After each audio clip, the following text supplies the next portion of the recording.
கமல் நடித்த படங்களில் ஏவிஎம் நிறுவனத்துக்காக ஒரு 3 படம் நடிச்சிருக்காருன்னு நினைக்கிறேன். இல்லை 4 படமா? உயர்ந்த உள்ளம் ஒரு படம், பேர் சொல்லும் பிள்ளை ஒரு படம், சகலகல்லா வல்லவன் ஒரு படம், தூங்காதே தம்பி தூங்காதே, 4 படம் நடிச்சிருக்காரு.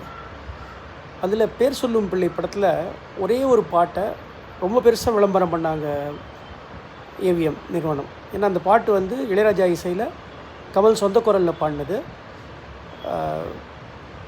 ஒரு 7 நிமிஷம் கிட்டத்தட்ட ஓடுற பாட்டு அது, ரொம்ப லாங் சாங்.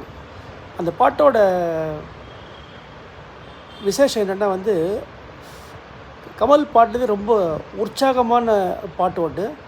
அந்த பாட்டோட சீன் எப்படி எடுத்திருப்பாங்கன்னா, கிட்டத்தட்ட ஒரு எம்ஜிஆர் நடித்தா எப்படி ஒரு விறுவிறுப்பாக துருதுருப்பாக வேக வேகமாக இங்கேயும் அங்கேயும் ஓடுற மாதிரி, இப்படியே ஒரு நிமிஷம் கூட அவர் வந்து கொஞ்சம் நிற்காமல் ஆசுவாசப்படுத்திக்காமல் எப்படி ஓடி ஆடி பாடி நடிப்பார் இல்லையா, அந்த மாதிரி ஸ்டைல் சாங் இது.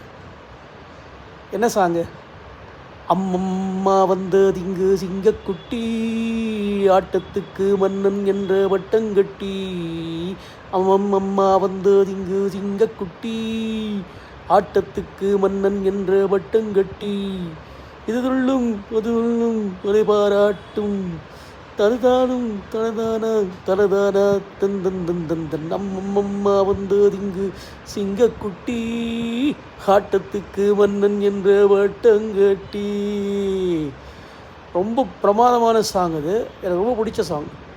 பாட்டில் மியூசிக் வந்து பின்னி எடுத்திருப்பார் இளையராஜா.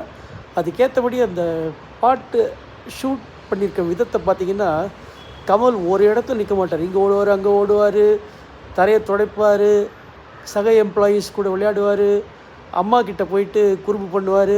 கேஆர் விஜயா அவங்களோட வளர்ப்பு தாய் மாதிரி படத்தில் ஜெய்சங்கர் இருப்பார். பிரமாதமான சாங். இந்த என்னோட சின்ன டிஸ்கோர்ஸை கேட்டுட்டு அந்த பாட்டு நீங்கள் கேட்குறதுக்கு போனீங்கன்னா ரொம்ப சந்தோஷப்படுவேன். All the best.